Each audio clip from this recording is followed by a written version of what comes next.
Hey, what's going on, y'all? Welcome back to today's episode. We're stoked to have you listening. Got an awesome one for you with Mr. Brent Davis of Illinois. Some of y'all might remember Brent from previous episodes we've had. And man, the guy's just a wealth of knowledge. He does a ton of habitat improvements. And I was really excited to, kind of pick his brain and learn some stuff from him on this episode of what he's doing right now going into the summertime and really what we can do to try to help you guys, learn a little bit and hopefully, take better care of your land if you got some private. And really, I got to learn a lot about just, edge cover, invasive species, controlled burns, lots of good stuff. And we do a little bit of turkey talk. Hope you guys all are having a great turkey season if you're out there getting after them. Recently just got to tag out a few days ago, and man, it was an absolute grind. Stay tuned. Next week, we're going to have Kaylin Pope on, and we're going to talk a little bit of turkey talk on that one. I hope you guys, I've had a few of y'all reach out and want to get an episode on there for turkey hunting. So hope you guys enjoy that coming up.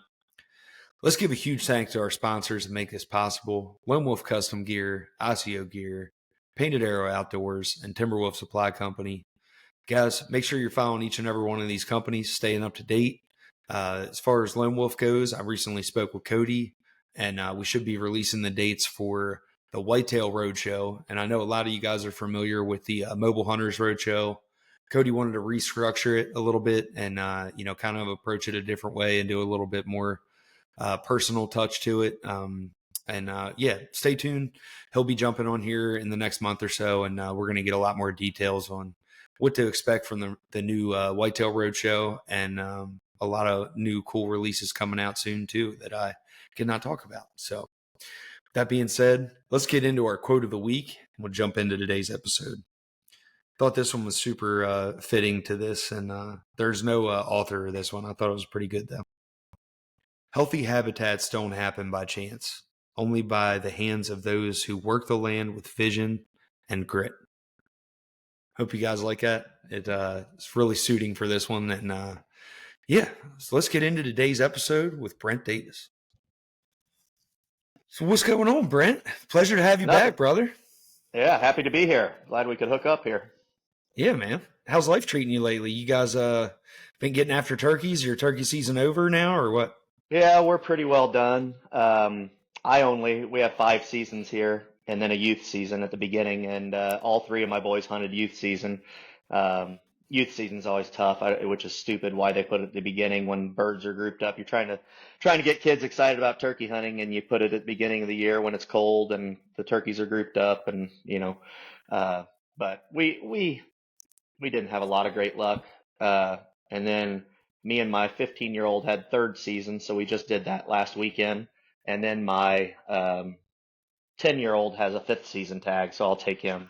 That's the last weekend. So yeah, that's a rough week. I found out last year, like that last few days in April and the first, little bit of section of May can be really challenging. I feel like the turkeys just kind of go gay on you and they just run from your calls and just hang out with the hens. And they're like, no. We know that you're a hunter. We're not coming near you. Oh, we had 4 birds roosted. I hunted the day before.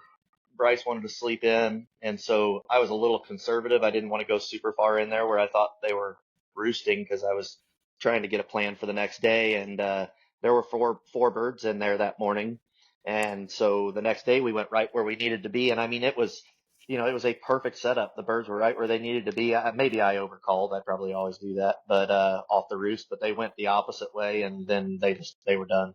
And they didn't even have hens with them, to my knowledge. I mean, maybe they did, but. Well, I'll tell you something that I picked up this year that I didn't know about. But apparently, if you're calling to a bird on the roost and he's hot, right, and he's responding to you, you're better off like just shutting up because he knows you're there, right? If you know, obviously, he's like responding to you.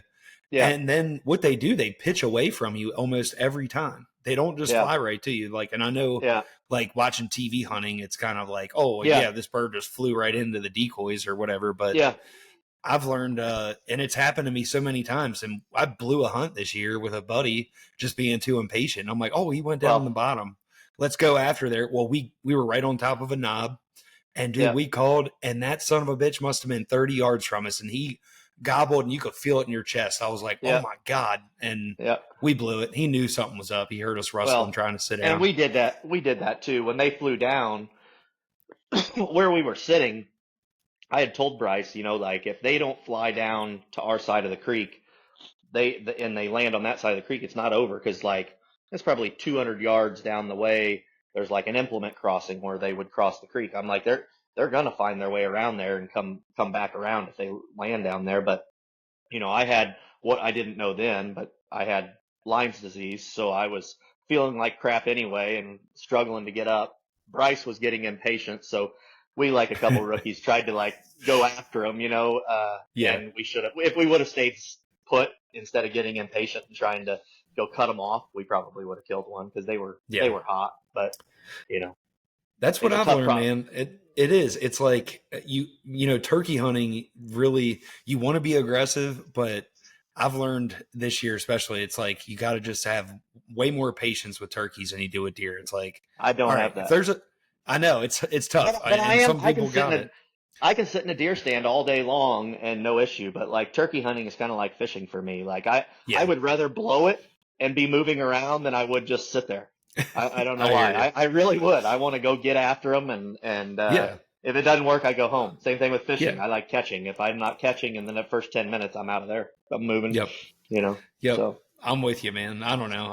I love it. I've grown to love turkey hunting so much more nowadays, like than I used to. And I remember judging some of my buddies be like, man, what is it with these turkeys? Like, why you like are just obsessed with these turkeys? And I yeah, don't know, man. I had this year I chased one really old time and he taught me a lot. And he got under my skin, just kind of like a whitetail does, and I was like, I chased him all over the place, man. He bust me.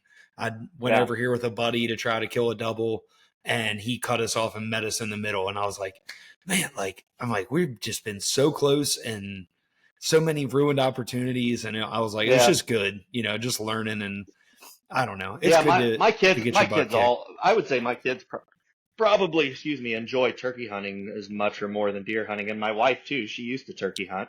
Um, Part of it though, we don't have a great spot anymore, and that makes it tough. Yeah. When if you're going out there and you know they're going to be there somewhere, even if you don't know where they're roosted, but you're in the game with something. But there's, we have a 30-acre farm is about the only one that for sure has turkeys on it. But on just 30 acres, if you get in there and they're not there at that time, you can only Right. hunt till one here. Oh man. It's Yeah. you don't know that you might not have one in there all day. So Right. I've and had a and lot that of fun in farm, the evenings this year. I've yeah, we killed both can't. of mine at 6 o'clock, and I wish we I could. loved it. Yeah, I don't know why Illinois doesn't do that. I don't know if a lot of states are that way, but um, liberal state. Is Missouri is Maryland, where I grew up, is a very liberal state, and they don't allow you to hunt in evenings either. Not until yeah, like the last week of season. yeah, huh? But Yeah, I I don't don't know. know. We Don't had know what that it is. farm, that little farm we have has been loaded with turkeys in the past, but literally there's one hen there. She must be a lesbian or ugly or something because it's just her there all the time. I get pictures of her all the time, no toms. So Bruce Henner. I might just let her live. She doesn't even have a beard though. I mean, she isn't that ugly. We used to have a hen there a long time ago with a beard that we called her Old Mother Hubbard because we figured she was ugly. She never had a boyfriend in there either, but I don't know. So Yeah. No, there. I mean, that's how it is, man. Sometimes, like, there's always like that one hen that's always around or by herself, or the one that comes in and ruins the hunt for you. Comes yeah, in and starts pecking at the decoys and sketches everything out. I'm like, oh man, yeah, I just want to shoot you out of anger. yeah, yeah, yeah. But It's a lot of fun turkey hunting. I mean, it the is. boys, It's like I more said, vocal. I they think enjoy it's it. great. Yeah, it's great for kids too. Like my kids, finally took my youngest daughter out for her first turkey hunt, and we didn't have any birds around us at all. But it was just fun with her. Just she enjoyed working the calls, and we were just hanging Yeah. out. I don't know, whatever. Well, Bryce, when we went, there was a couple owls that got going, like really got into it, like what? And Bryce thought it was the funniest thing in the world. He goes, "What are they doing? They sound like monkeys, like laughing at each other." They were just back and forth, and then the turkeys would gobble, and Oh, that's so cool. yeah, Do you feel like the numbers are down at all, or no? I do, but I know I think it's so area specific. You know what I Yeah, mean? Like yeah, I mean. I felt like we had good hatches for a couple years in a row. Now I trapped really, really hard on that one farm. We had probably 7 years ago, we had hardly any turkeys, and me and a neighbor, and it's kind of an urban farm, and Hmm. so there's not a ton of hunters around there. There's like some subdivisions and the river not too far, but me and a neighbor decided that we were just not going to hunt that year because we were seeing like one tom and a few birds, but not much. And so I was going to trap that year real hard, and he was going to shoot coyotes. And so we did that for 2 years, and it was amazing how much it seemed to help. Oh yeah, And yeah, people definitely. say that you can't put a dent in the population of coons. And I was focusing mainly coons, skunks, possums, those things, the nest raiders, and feral cats. There's a ton of feral cats anywhere time you're near a town. And, I mean, I just cleaned house on them, but in that specific year, it's going to be a better hatch when you take all those out. You know what I mean? Yeah, So that right. you have to keep doing it or more are going to move in. But we did it for 2 years and there was a good hatch for a couple of years. And now I feel like it's back down again. So. I I don't know. noticed the same thing here at our little 20-acre property. I actually I trapped I think 13 or 14 foxes in one year Wow. and Yeah. got rid of a couple bobcats. I never could catch a coyote. That's all I wanted to catch. Coyotes are Tons tough. of yeah, they are, man. I even like put a trail camera on video to watch what was Yeah. going on, and It those suckers. it took me Ah, it took me 4 years to catch a coyote, and yeah, then once I started getting the hang of it, I could be fairly successful. They're still tough though. I caught a bobcat, and the foxes. I feel like foxes get in anything. yeah, Now there's a they lot of do. them there, but I caught I a ton of foxes in town. In fact, I kind of like seeing them. I caught so many that I didn't want to take them all out because they're kind of cool to see. But it's like yeah. I couldn't keep them out of the stupid trap. I'd come in there, I'd be like, Mm-mm. I'd check them on my lunch hour, and I didn't have a catch pole to release them or anything. I'm like, well, you got to die too, buddy. Yeah, And I know. but That's how it honestly got a little bit to like sentimental for me. I started to feel bad because I was just killing, like, I kept a bunch of the furs and I'm like, God, this is yeah, just turning into too much. Like, yeah, what am I going to do with all these? And, yeah, but dude, I'm telling you that year yeah, I saw a hen with 12 babies behind her. And guess what? yep, All of them lived. And I was like, yep, holy crap. And we had a yep, great spring the next year. And I don't know. yeah, yeah. It has to make a It is big what it difference. is. It does Yeah. for sure. Speaking of habitat improvements, that was kind of, I reached out to you and I know how much you enjoy doing it, man. And I've really been trying to do like specific stuff with specific guys, that are really doing habitat stuff. So, I wanted to get you on here for kind of like this, post turkey season time frame. We're getting into like planting season and just kind of pick your brain on what you're doing to prep for your food plots. I know you're big on doing burns Yep. and trees and like removing invasive species. So, where would you like to start? Where do you think do you think the most important thing to kind of approach is?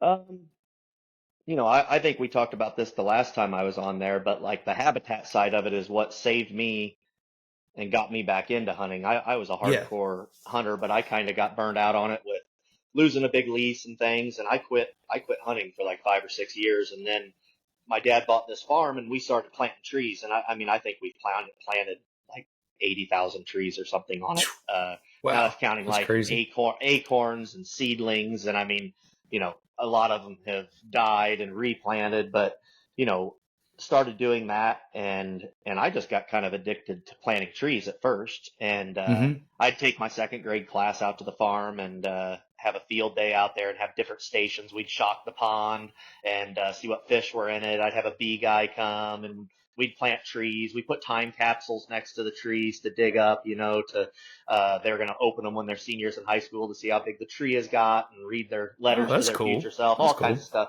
So I kind of got Yeah. addicted to doing that part of it, doing the trees and, seeing them grow and everything. Well, then, that just led into that farm wasn't a great hunting farm. All of a sudden I started, noticing a lot more deer there. And, Hmm. that everywhere I went and did something like that, that area would become, the deer density would improve in that section.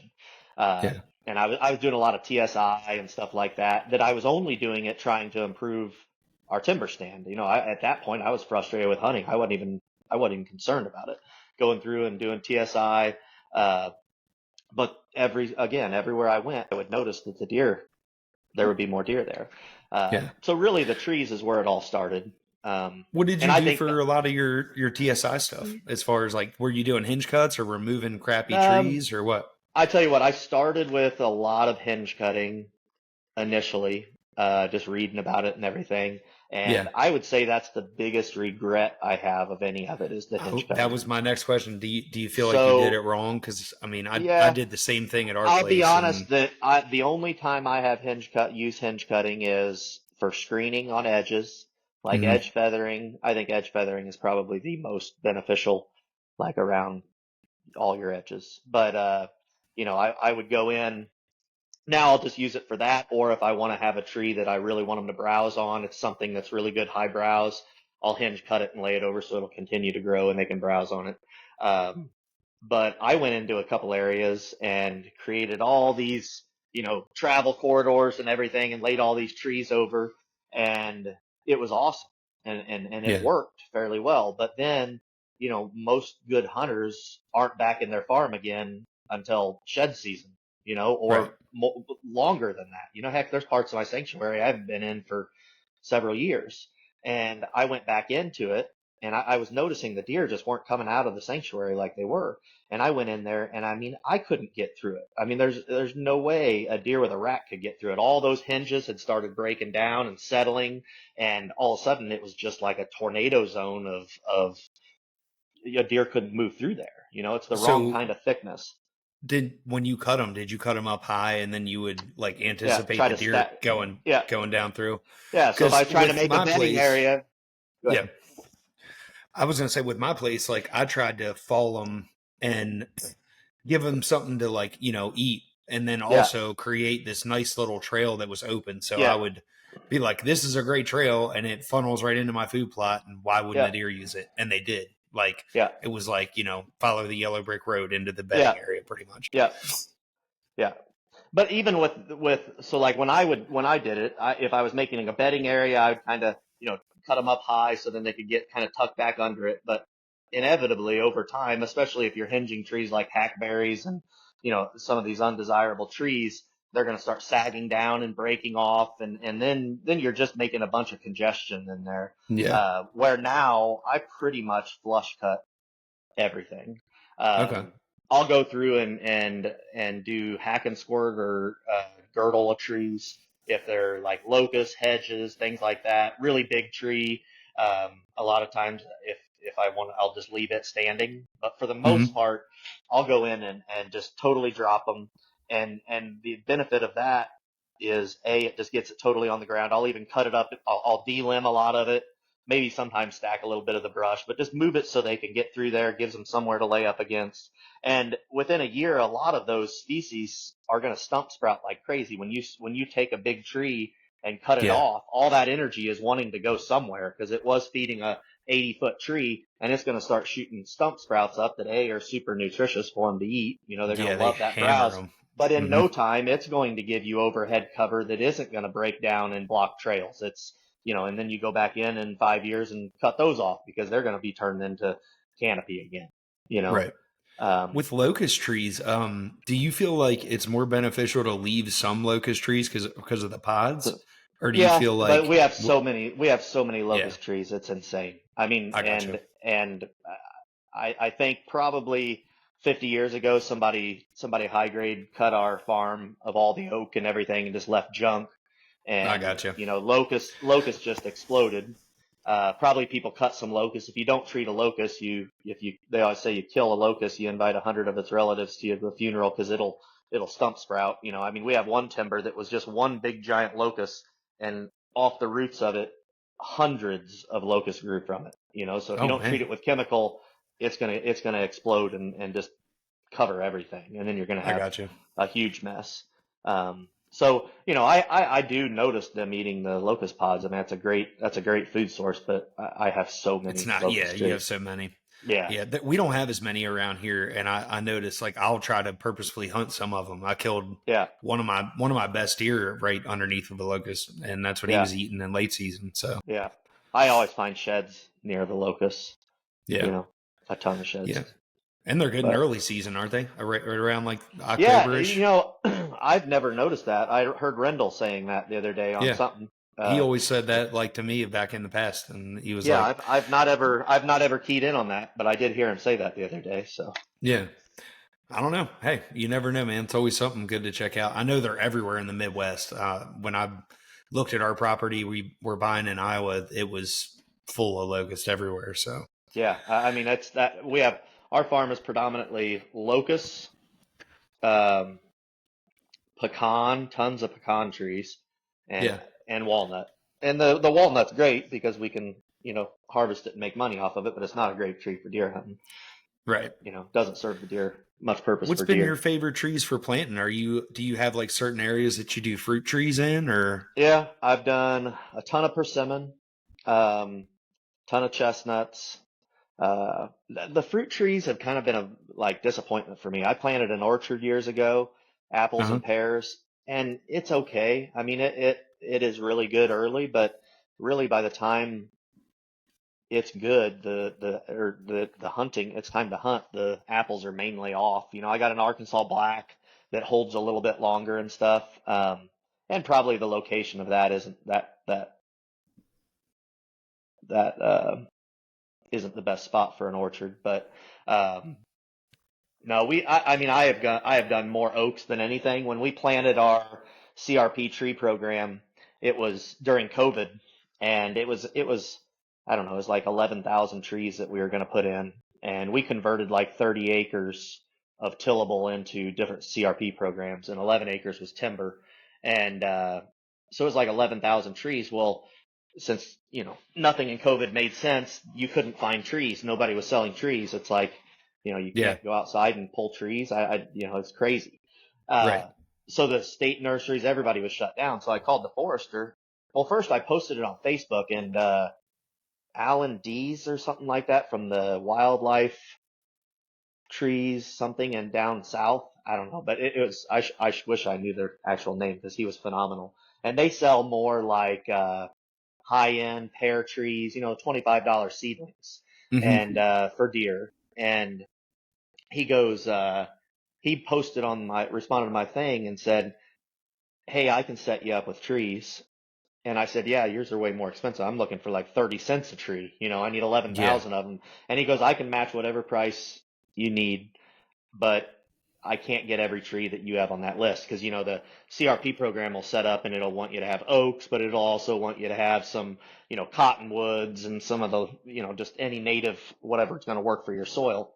So I called the yeah. forester and I said, "Hey, I can't get trees. I have one person in Alabama that said that he can send trees, um, but I'm not going to be able to get the list of ones you want." He goes, as long as it grows in Illinois, it's fine." And I said, "Well, Great. it's Yeah. okay." So I called back and I got all oaks, persimmons, chestnuts. Like I just got to pick whatever I wanted, and they were awesome trees. It made it a little bit hard to plant because they were so big, but we had like 7 different kinds of oaks, persimmons. Now the chestnuts aren't really native, but Were you hand planning all these or did you have like a, we did that for that CRP program. We used a planter, tree planter okay, for a lot nice, of it. Some of it on the hills and stuff we couldn't. I had all my boys out there and a couple wrestlers and friends from nice.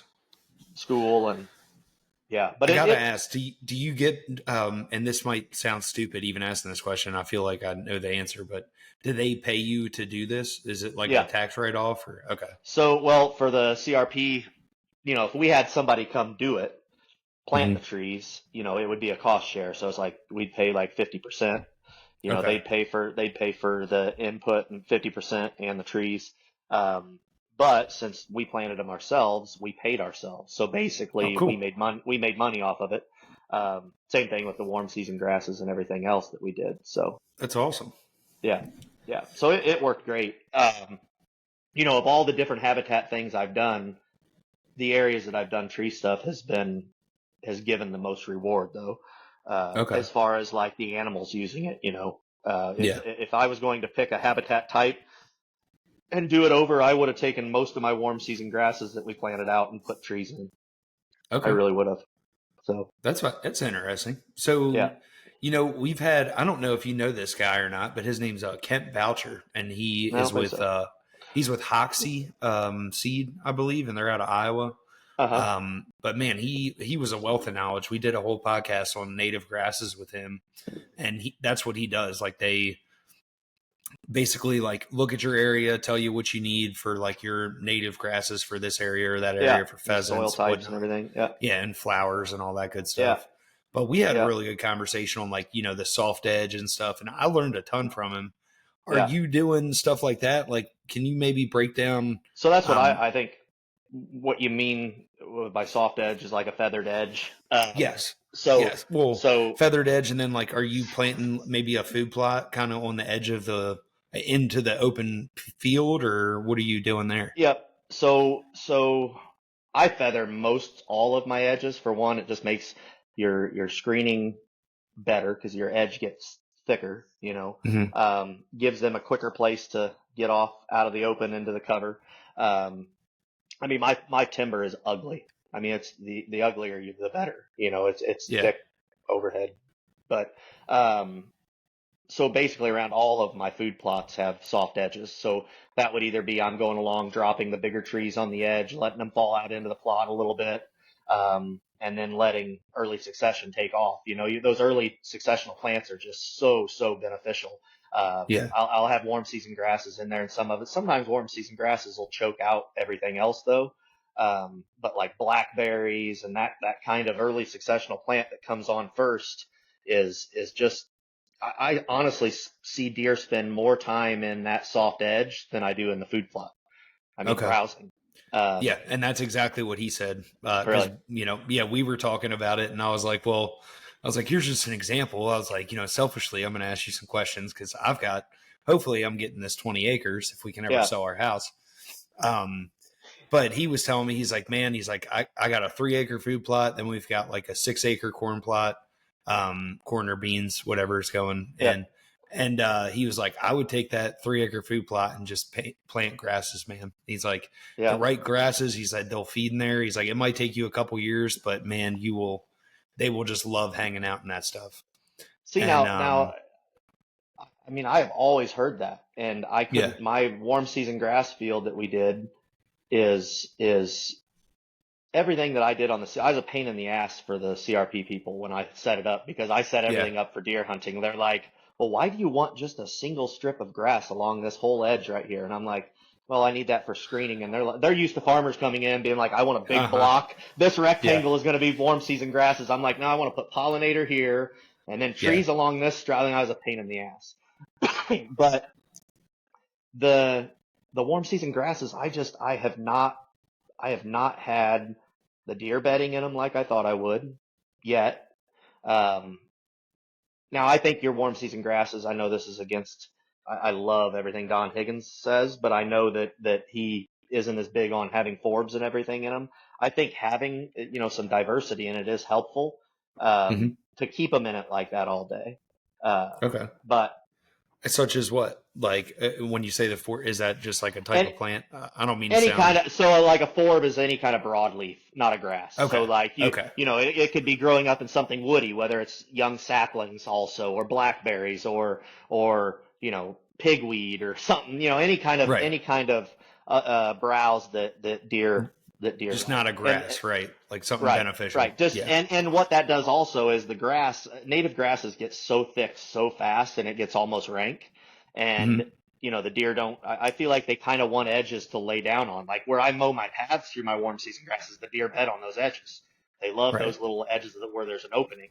So I think having a little bit of plant diversity in there with the broadleaf weeds kind of blocks out some of that grass and gives them little pockets to hang out in. Same thing if you took a brush pile and threw it in the middle of that grassy field, they're Yeah. probably going to go lay down next to that brush pile because there's some kind of structure in there. Hmm. Now I I think got you. planting trees and things like that in your grasses is stupid because Yeah. you can't burn it. You can't, so Yeah. I want you to touch on that, man. So like, okay, so you plant all this stuff and then we burn it, right? Like, yeah.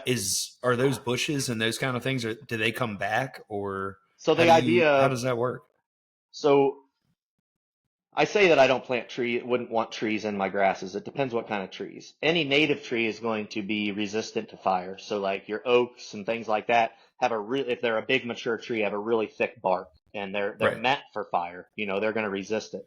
Even if it would kill an oak, the young oaks and stuff, it only top kills them. They're going to shoot back up. There's some species, like if you get invasive trees early enough when they're young, you can kill those trees off by a hot fire. But it basically is just restarting succession. So secondary succession is, you go from, primary succession is starting at rock, going all the way up to a climax forest of a mature timber. Well, secondary Right. succession, you're not going to go all the way back to bare rock. You're going to like set the ecosystem all the way back to ground zero. So, you know, in my food plot, or in my, say I'm burning a grass field, if it's starting to get woody trees and stuff coming up, at some point those are going to get so mature that it's going to start changing. The whole purpose of the grasses was to get deer bedding there, and all of a sudden it's canopying it up. It's got trees in there. So every now and then you send fire through there just to reset that ecosystem, Yeah. So then all of that ash and all of that, the nutrients all go back into the ground. And when that starts regrowing, same when you burn a forest or anything else, it's like the most lush, beautiful Oh place yeah. you've ever had, and super, The everything loves it. turkeys love it. Yeah. Yeah. The I mean, browse, I the browse noticed. is so much better tasting to them. It's a lush plant that tastes good when it starts coming up because it's got all that nutrients packed into it. Hmm. You take all that organic matter that would take years to break down if you just left it as a standing field or a standing timber, and burn it all up in one year and turn it into ash, and immediately put all that organic matter into the ground. Those Right. plants are immediately, uh, benefiting from it. So I also thought it was really interesting that Illinois, and I know that there's other states that are doing this, not just Illinois, but when I scouted Illinois last year, like a lot of the public we went on was burned. Like they did a yeah, controlled burn through they do a a ton of burn. majority of it. Yeah, it was So I'll do really like wild. a quarter of our farm every year. I used to Okay. burn everything because I like to burn, but then you really need to have different levels of growth on your farm for diversity. Hmm. A fresh burn is going to give you, if you're burning in a spring burn, it's going to promote grasses more than weeds. Okay. So in the spring, I burn this grass field, and then the second quadrant, that what I would burn the next year, by the time it's ready to go and burn down, this one started growing back up, starting to get some woody stuff back in it. Third year, Hmm. I come over here and burn this one, and then it's to grass. Well, by the time I get back to this one, it's wild and got, crap growing all in it, and it's pretty ideal habitat, but it's on the verge of becoming, you're going to lose control of it. There's going to be so many invasives taken over, then you Yeah. start it over. But to me, going in and burning everything at one time isn't a good idea. You need to have those different levels, Right. so your farm has a lot of diversity. I But got you. I was telling you, I think the other day on text, that I was watching this video, and they talked about how everybody assumes that Native Americans followed the buffalo everywhere they went.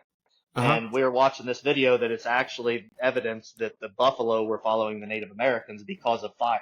So the Native Yeah. Americans, everywhere they went, they would burn, and it would give that super lush, growth coming up. And the buffalo were like, oh my God, this everywhere we go, the ground Grass around is these sweeter. Native Right. Americans tastes so much better, and they were Yeah. actually following them, which was kind of crazy, you know? That's wild, man. I never knew Yeah. that. I mean, I guess I just don't think enough about Indians, but it makes a lot of sense, you It does know? make sense, and it's the Yeah. same thing with like a food plot and where they're doing that, the soil's going to be that much better. Uh, you think about like at our farm, a farm field that is, the farmer is not taking good care of the soil. They're basically just dumping synthetic fertilizer on it every year to get a big crop yield, but the soil's not necessarily very good. Watch on a field like that versus a field where, right next to it, like a food plotter that takes the time to really work on their soil.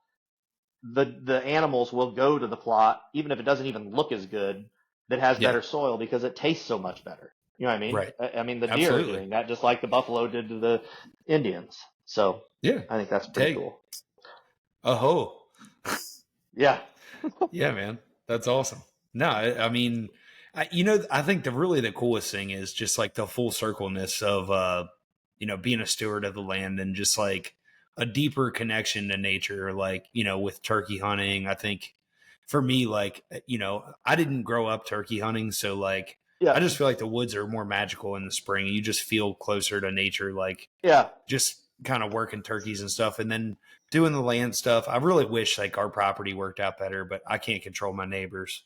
Yeah, We've got some our neighbors aren't the best. They've kind of killed whatever, and they yeah, have shot a lot of the turkeys and not found them, and it's never been yeah, the same since they got here. yeah. But now I'm really excited to get to Iowa and do a lot more land management stuff. And that Yeah. was, No, yeah, that I mean honestly, I enjoy it as much as I do the hunting, but like yeah. when I can go out there and see trees that I planted 15 years ago that I could put a stand in now and shoot a deer out of a tree that I planted or see the deer Oh using yeah. everything that I did, I mean the farm looks completely different. We have I mean, just that those 11,000 trees I planted with my boys 4 years ago, they're all 8 feet tall now. So when you can Hmm. walk down those lanes and we planted every single one of those, I mean, Yeah. it gives you a different spin on when you're out there. You know what I Yeah. mean? Um, So now are you still I know you take care of your land. Are you also taking care of other people's land and starting to do more land development for Yeah, them as well? yeah. So I got several people. I got a couple people that I hunt on that I manage their land. One lady had me. She actually invited me over to look. She had a cool season pasture and wanted to convert it to a warm season uh, pasture, get it more like native, and wanted pollinator flowers and stuff. And so I went over there, and it's right by a town too, in a county, one county over. And I got there and I started looking around like, man, it looks like big deer around here. So I asked her and she goes, I knew you'd ask me that. Don't be thinking you're going to hunt my deer. And so it was like December and I said, do you mind if I just put a camera up? I said, it might, you got any trespassers or anything, but I'd just like to see what's here. So I put a Yeah. camera up and I mean, there were some mega giants in there. Oh, And, really? so Did the she next hunt year, or no, no, no? she just Oh, didn't want anybody that hunting, makes but even more sense. Yeah. yeah, so she did end up letting me hunt it, and I hunt it now. But I take care of her pasture. I do all that basically, to get to To hunt. be able to hunt it. Yeah, Hey, and I have that's awesome, man. couple farms I do that on, and then like I'm doing a big NCRS contract. So it's like it's not CRP, but it's a cost share program. A guy has a whole bunch of land that's in a program, and he has to maintain this tree program, or else he loses his funding. And he's let it go way too long. So we're doing tons of invasive removal in there. Uh, Now the catch Get in. 22 with that, I was gonna say, when you, get into that a little bit. I want to. yeah. I'm interested to hear about that. So when you're a hunter, it's not convenient for the best time of year to take invasives out. So like that September, October, that's even August, September, October is the time you really want to be in there doing that because all of your nutrients, everything is the sap starting to flow down, everything's going down. So when you cut anything and put chemical on it, takes it right down into the plant and kills it dead. Uh, just spraying anything is going to work better in the fall. And you can do a ton of that in the winter too. But this guy didn't want me on his farm in in September, October, November. It was basically once he was done hunting, which I wouldn't have wanted to be in there anyway because I was hunting. So I've had to figure out ways around that. And I'll start doing like hack and squirt and girdling and stuff in the winter. So as soon as deer season was over, like January, I started going in there and, I mean, it is just run over with everything. So I have to take out any hedge, any locust, elm. There's a whole list of different undesirable trees that has to be taken out. But then there's the invasive control too, and it's just honeysuckle and autumn olive. Just, I mean, there's trunks that are this big around that look like oak trees. And so I went in Wow. this year and, in the wintertime, it's still, there's no sap flowing yet. So you can hack and squirt. And all that is basically run through with a hatchet. And you just, if it's a 8-inch tree, it's about 2 chops on the tree. And then you squirt chemical into those 2 chops. So you can move through a forest really, really quickly with that. Hmm. Um, if it's a really big tree, I'll girdle it with a chainsaw and then treat it with chemical. Like I said earlier, with locusts and things like that, you have to treat it. I would ruin that guy's farm. If I would have went through and girdled all those locust trees he has, he'd have 10,000 more next year, just because Yeah. they would all spread through the roots. Right. So I did most of that last year. Went through in the winter and got a lot of the big stuff done. But then spring started coming. Well, as soon as I'm gonna plug this in I got you. as soon as the sap starts flowing, around April, you really can't. you can't put any chemical on a tree and have it do anything because it's just going to push it. It's just going to push Right. that chemical right out. I So gotcha. you go in there and you cut a locust tree off and you treat it with chemical. Well, it's going to push it out and you're going to end up still with more trees. So at that point, about the only kind of treatment you can do when the sap starts flowing is basil bark spraying. And so what basil bark spraying is you take diesel. Different people use different carriers, but like I'll use triclopyr, Garlon 3A or something like that is the brand I use, and then diesel. And so you put those two together, and the diesel actually soaks in and starts breaking that bark down, and it carries the chemical into the plant. But you don't want to cut it once the sap starts flowing because then it's everything. All the energy is going to be trying to, you know, Shoot it out. Right. help that wound that you created. So you don't Yeah. do that at all. You just go in there with a backpack sprayer and you spray from the ground up about 18 inches all the way around the perimeter of the tree on the trunk, and you put blue dye in there so you can see what you did, and you just coat the entire trunk and then move on. And so that's what I had to do on a ton of it, just because I knew he wasn't going to want me to be in there turkey season, and then it's going to be middle of the summer before the sap starts flowing, like June or July before I could go back in there, and that's going to be miserable. So Right. I did a ton of that.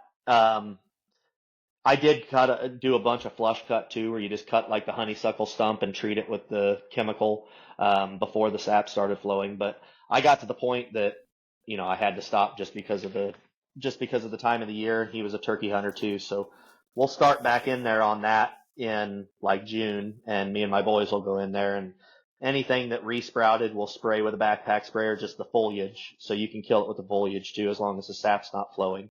But the things like if I flush cut something already and treated it, if it sprouts at all, go back and hit it again. Just kill it. Yeah. Yep. So, I I mean, gotcha.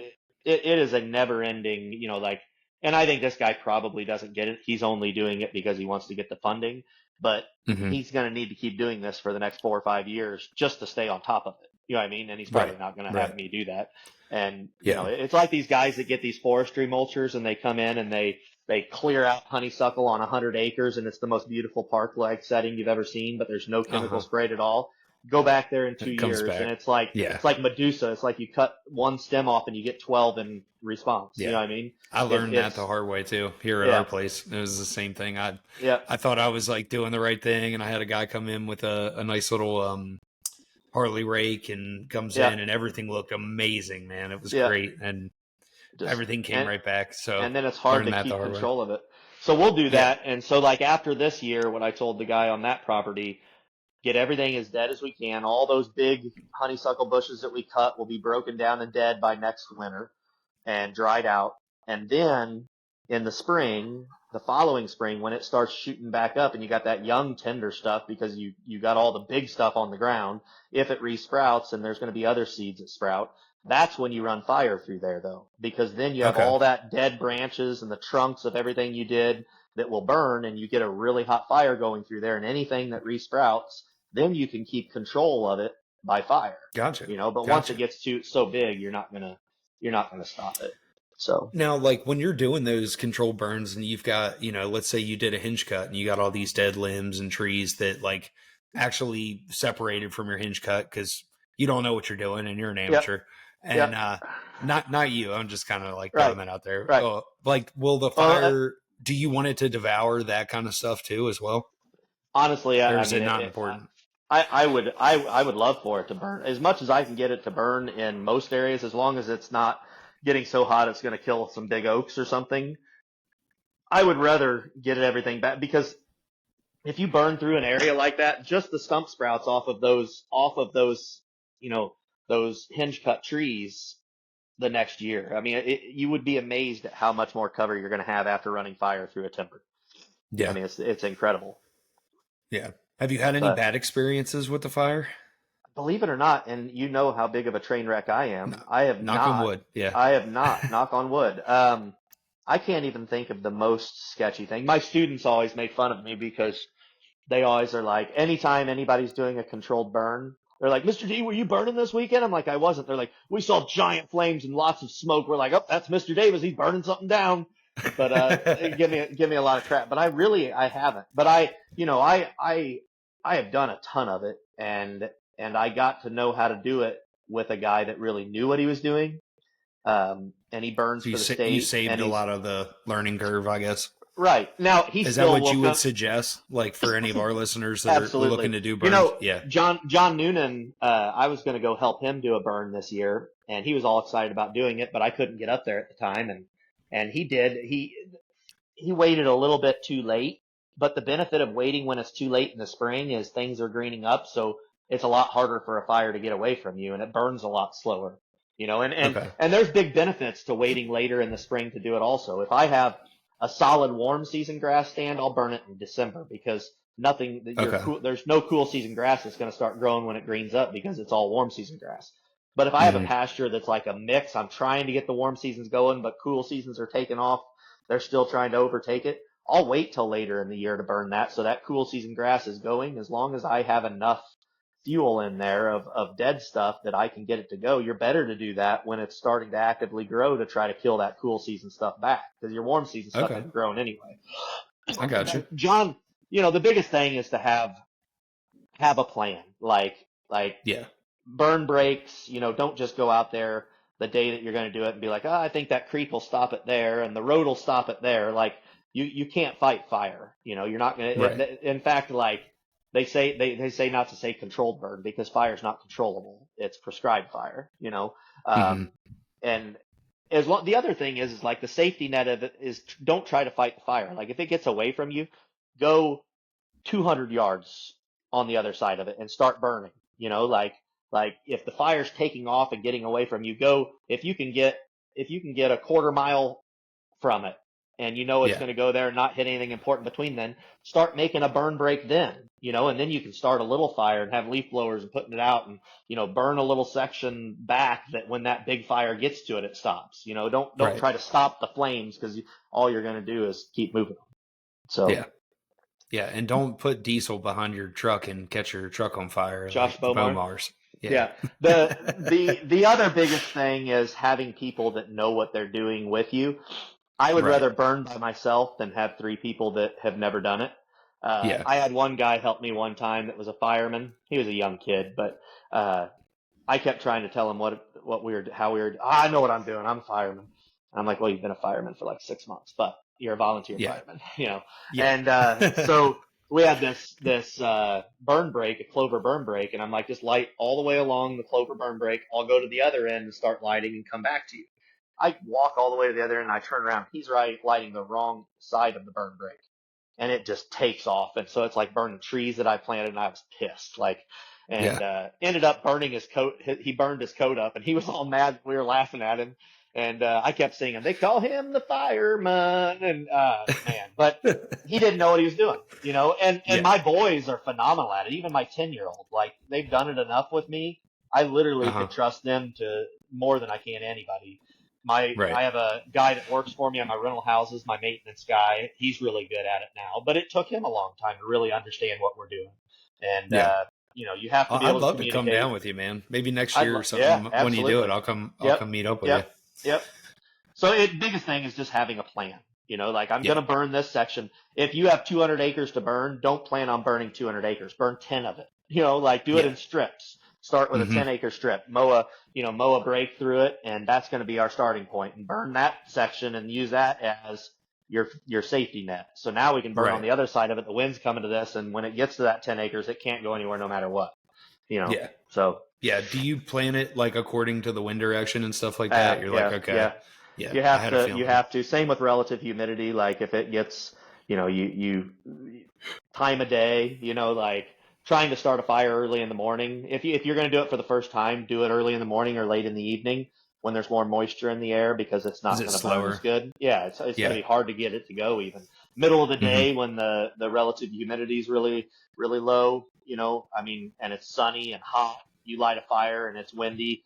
I mean, Yeah. it's going to freaking It's smoke. ripping. I Yeah. bet. Yeah. So um, yeah, I mean, it's just experience of doing it and doing it in little Yeah. sections. But my kids, I mean, my 10-year-old learned to do it in 2 years, and I would trust him with all of it. So That's you awesome. know, but Well, I think what are you doing like this? I'm sorry to cut you off. no, you're good. I was just kind of curious, like, what are you doing, in the next, like, the month of May? leading Um, into, are you planting food plots? Are you going to start yeah. planting trees? Like, what's So your I went plan? out. I got about 300 trees to plant in the back of my truck. I wish I didn't have 300 trees to plant in the back of my truck, but I still have quite a few to put in the Yeah. ground. So um, I need to get that done. A lot of that is filling in the tree program where some of them have died out, and a lot of times I'm putting acorns in there on those. An acorn will outgrow a. I've had acorns outgrow potted trees that I planted them next to if you can keep the grass from smothering them out. But I have a whole bunch of trees to plant, and then I'll start plots real soon. I broke my food plots all open on the one farm already. Uh, I'll start my screens and things like that soon. I got one of my farms is an urban setting, and it's in a valley, so you're super exposed, and it's a great pinch, but there's houses that can see down into the valley, and the deer are Hmm. used to them there. But like if it's a beautiful day and a lot of people are out in their yards, it's the worst day to Yeah. hunt because everybody's out in Right. their yards. So when those deer Yeah. come through there, they can hear the dogs, they can see the people, and they'll still come through, but they're going to wait till dark. So the last couple of Hmm. years, I've been putting a ton of screening on that farm, just Egyptian wheat and kind of building funnels with that, where it pinches them down. In fact, the deer that I shot this year came through one of those pinch points. But I put a ton of sorghum, Egyptian wheat, and then I'll mix in like sunflowers and things like that in it also just to give it a little bit of food. And Yeah. unbelievable how much safer the deer feel coming out into that Yeah. now. No, I believe it, man. But I'll get all We're that really ready. lucky where I live at. We've got like a nice little kind of section. I don't even know what kind of grass this is. I want to say it's frag grass, but I know it's not. Yeah, It's just really tall, yeah, like 8 to 10 foot tall. And man, the first year when I did my food plots, I was like really smart about it. I just cut in these nice little trails and opened up a small section, and the deer I mean, they absolutely loved it. I yeah, had big mature deer in it during daylight on the regular. So then the next year comes through and I clear out and I'm like, oh, cool. I'm going to do a whole acre food plot, blah, yeah, blah, blah. Totally ruined everything. yep, Because I got rid of all that cover and the yep. screening and all Well, that that's how I stuff. And I was on was that like, farm. This farm is a rut farm that I'm talking about. Like no matter mhm, what I did to it, it's a phenomenal rut farm. But there won't be a buck there until October 25th, and they'll be yeah, there until the end of November, and then it pretty well dies. But I wanted to turn it into a late season farm, so I'm planting tons of beans and corn, and there's so many does they would eat it all up, but B, no matter what I did, they still weren't there then. And so I mhm, kind of went back on that farm, and I just have some clover kill plots. I have some clover runways where that I can get in and out, and I put all that sorghum in there, which that they do like that. It wasn't as great a food yeah. It's like as a I thought it would mixture. Like be. sometimes they like it and other It's when times it's they'll in just that bed dough in it. stage. In fact, the buck that I shot was eating the sorghum. There was like Yeah. a 2 week period where I felt like they hit it really good. But I wouldn't classify it as a really good food plot. But it just that cover aspect of that was, Yeah. I mean, it made it huntable, Hmm. and basically I have paths. Heath was asking me about it. He goes, it looks like you got like drunk and started driving your tractor around mowing lanes everywhere. But I do that just to make a ton of edge. It's a big giant valley, but before when I had beans in there, a buck could come out of one end of it and look all the way up to the road and see Right. if there was any other deer there. Now they literally have to, I mean, it's like they bird dog through all those trails and I just mow a bunch of paths everywhere and then they all come to the areas that I want them to come through. And it Yeah. really has worked great. But Who's been some of your like best mentors for doing a lot of this stuff? Did you have anybody teach you anything? I mean, I know I you will, mentioned Don Higgins, but I will give credit to Don Higgins. He doesn't even probably know it, but before he had Real World Wildlife, he had a tree business, and he okay. planted CRP trees and had a potted tree business. He also had a tree nursery with big trees, but he would sell potted trees, like to hunters and things. And so I went down there. I don't even know how I heard about him. I went down there and met him and bought a whole bunch of trees and he kind of gave me a lot of advice and whatnot. Planted all those trees, like 100, I think I got like 120 potted trees from him. And I had a skid steer, and we drilled all the holes for them. In hindsight, I think it was my fault because I drilled them too deep, and I filled them Yeah. back in, but they settled, and then the trees sunk. and every tree that I planted died. And so I Oh thought it was no. his trees, and I wasn't even mad about it. I just called and said, "Hey, I don't know what's going on, but they're all dying." And he was kind of just getting out of the tree business to get into the real world thing full Real time. world. And he said, "Listen, I'll replace all of them if you want to come down." So he replaced 100 and some trees. So I went Wow, down there, that's and awesome. that meant a lot, you know. Yeah. And in hindsight, I think it was my fault. I didn't know that then. So I replanted all those trees. Now there's 2 trees at every single site. The other ones ended up coming back and living. So I got 2 trees along this entire fence row. But just listening to him, and I ended up having him come to a consultation on our farm, and it was hard when you have somebody like that come, because he would say Yeah. things that would piss me off. You know what I mean? Right. He'd be like, Right. "Well, there's, Like you know, how." here's my labor of love, and here's this Yeah. guy beating me up. Yeah. And at that point, I hadn't started my labor of love, really. You know, like, we Yeah. just had this farm, and I was wanting to make it better. But he's like, "Well, you clearly thought of no." And we had killed some big deer. You know, I mean, we had a cabin full of big deer. And he's like, "Well, you guys clearly haven't put any thought into how you're going to get into this and hunt this." And I'm like, "What do you mean? I walked right through here." And it's one of those things that when you are, if you have another set of eyes come look at something, you assume that what you're doing and the way you've always done it is good, just because that's the way you've always done it. But as soon Yeah. as you have another set of eyes come in and look at it, and then you start thinking about what they said, they're like, "Well, shit, that's right. Maybe he is right," Yeah. you know? Yeah. And so he came and did that consult, and we ended up not, it was all based around getting CRP, and we did not get approved for the CRP that year, so we didn't end up doing his plan. But Hmm. it sent me down a rabbit hole of reading his books and really learning from him. And then that's really when I got into doing all the habitat stuff. So, I you know, got you. I think Don kind of led me to that. And then getting the knowledge of the trees, like, I'm a science teacher. I have that desire anyway, so I teach that all the time. I mean, my students were out Yeah. on the nature. We have 50 acres behind our school. We were out there.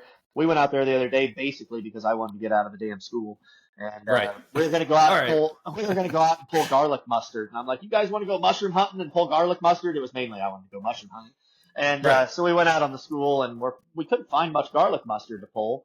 And we started seeing the little honeysuckle bushes. I'm like, "Kids, if you just grab one of those, they pull really easy, like the little bushes." Pretty soon, I mean, they were pulling trees this big. They would all get on them together. We made piles of honeysuckle bigger than half this garage.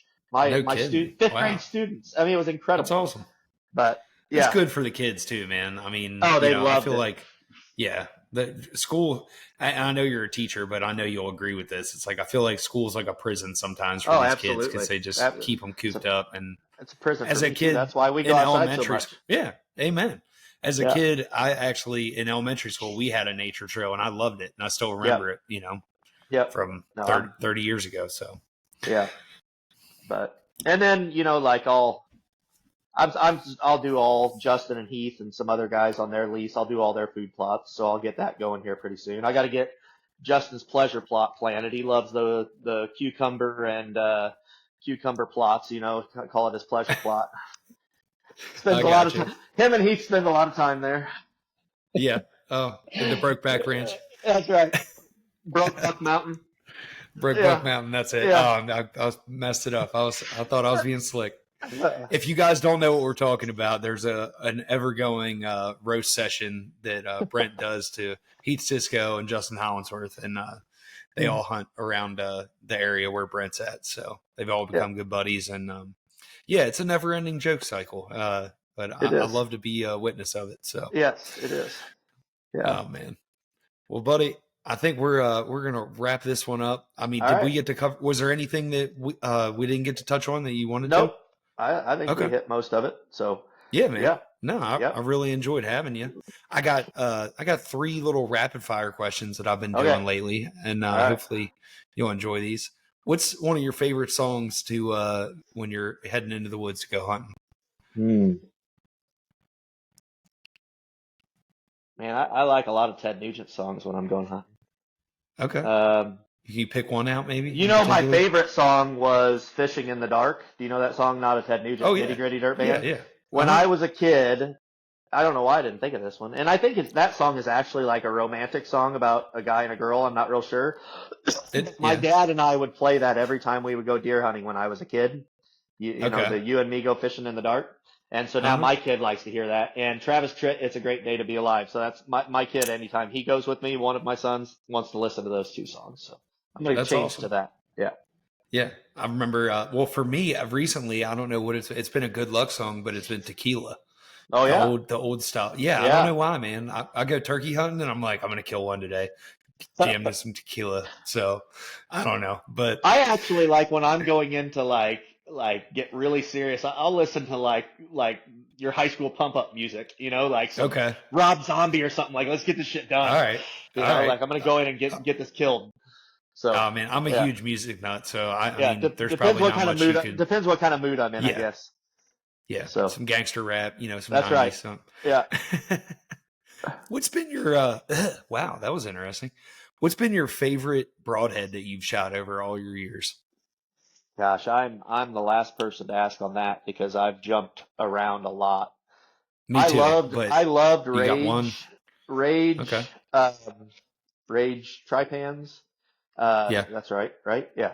That's what I used for a really long time. But 3 years ago when I hit that buck at a really hard quartering shot and I drilled it. I would not, I could take an arrow up to a target and stick it in the target and I hit it right where I wanted to hit it. And I Mhm. didn't kill It that deer deflected. and it lived. My son killed it the next year. And I mean, Oh, it cool. went in, but I think that blade opened and hit a rib and it turned and went somewhere else.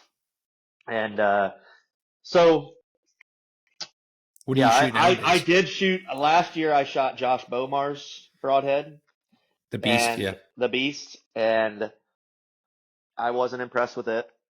Okay. I got to say he was awesome though. I messaged him just to show him what happened, and he sent me another pack, which they're super expensive, and said just give it another try. But it opened, and the entry was awesome. It's the buck that'll be on this year's episode, and I drilled it, but the exit was the diameter of the arrow. Like his whole point was that it's supposed to open and then, if it closes and goes around a bone or something, it'll open back up. Well, it fully closed back up and I mean the arrow, it looked like a bullet hole on the other side and it just Oh, didn't bleed at wow. all. I found a speck of blood.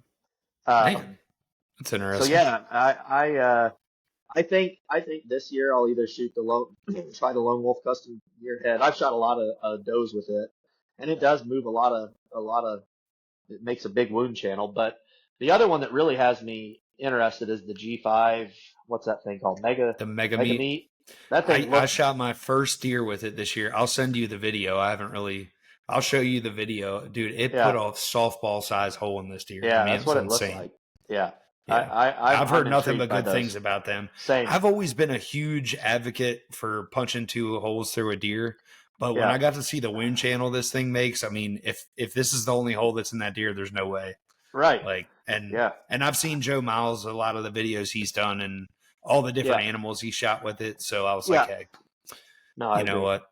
I think it's a winner. I haven't heard too many bad things about him. At the end So, of the day, a well placed arrow is what you have to do anyway. So oh, really, you amen. could you could shoot an I couldn't old agree more. you could shoot a Thunderhead 100, Yeah, or no, whatever, and it's just and interesting, and I get so many different answers. I love that And question to I ask. think that I Guys. have had more shots, bad shots saved by a mechanical, but like that deer that I hit bad, if I had had a fixed head when I shot that deer, or that I hit it good, but if it that one, 9 out of 10, a bad shot is saved by a mechanical or helped.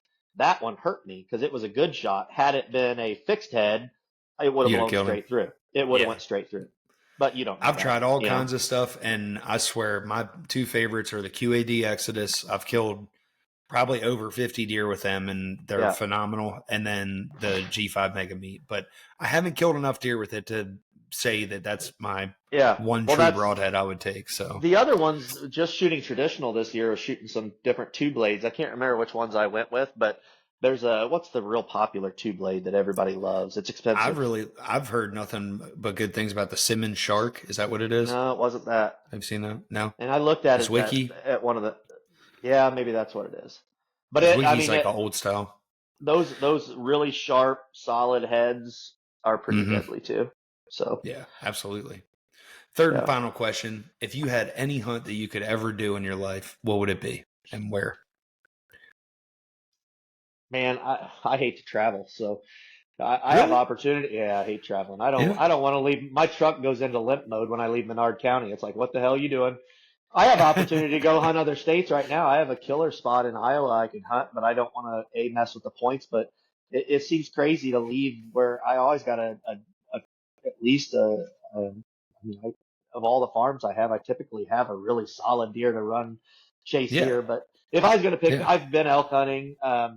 As dumb as this sounds, any hunt I could do, I would go back and hunt the ground that I grew up hunting one more time, like all those memories as a kid. I would give Yeah. up everything. And it's on the Grigsby, which is a phenomenal hunting farm, which is right by where I Yep. hunt. But I would give anything to go get in that tree that was my tree as a kid. Uh-huh. Like I would seriously, I like that would be my dream hunt is to be able to go hunt that farm. Just give me a week to go hunt that farm again. And I don't even Yeah. care if there's huge deer there, just to like reminisce of like walk, that would be killer. And the other one would Yeah. be I always wanted to go with my dad to like I grew up watching the monster buck videos back in the day and Saskatchewan was the big deal. I would love to go hunt Yeah. like big chocolate horned deer in Saskatchewan. Yeah. That I did, man. I that'd be couldn't up agree. there. And I just had Adam Hayes on, and we were talking about Canadian hunting, and man, I Yeah. had no idea how freaking expensive it is. Holy crap! Really? Like Yeah, he said it's like close to like an elk hunt, damn near. It's like around 5 grand or something to go hunt out there, heck, I think the which Grigsby is when I was mind blowing. guiding for the Grigsby, I mean that was 20 years ago, right after we lost the Grigsby and the outfitters took it over. I guided for them, and I think it was like $4,800 for an archery hunt there for That's deer. an expensive tag back 20 years ago.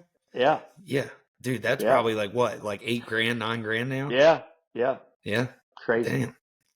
Yeah. But Well, yeah, you guys had them. That was, I mean, Illinois was the pinnacle, man. yep, I yep. remember actually my dad when I graduated high school. That was his gift to me. We went for a 1 week hunt. We had a Garhold guided hunt out there. I have no Really? idea the name. Have no idea what area we were in. I really don't. I'll have to ask him if he remembers, but Yeah, I just don't. But dude, we got to see. I mean, some incredible deer. I have yeah, an image ingrained in my brain that I'll never forget. We seen an absolute giant, probably a 180 class. It yep, looked like Bambi's dad standing on a rock ledge, just Arnold Schwarzenegger neck, yep. just puffed out, full Man, rut, standing over a stream. And we both were like, oh my God, did you dude, see that thing? We turned around and he's gone, just like a the ghost. Like, late 90s Illinois, early 2000s was just insane. And I yeah, mean, this I was have big, '07. I have big deer I can hunt here, but it takes a lot of work to find one. Where then I swear it was Whoa, like, what I'm not saying his they're phone around must have every died. tree, but it was incredible.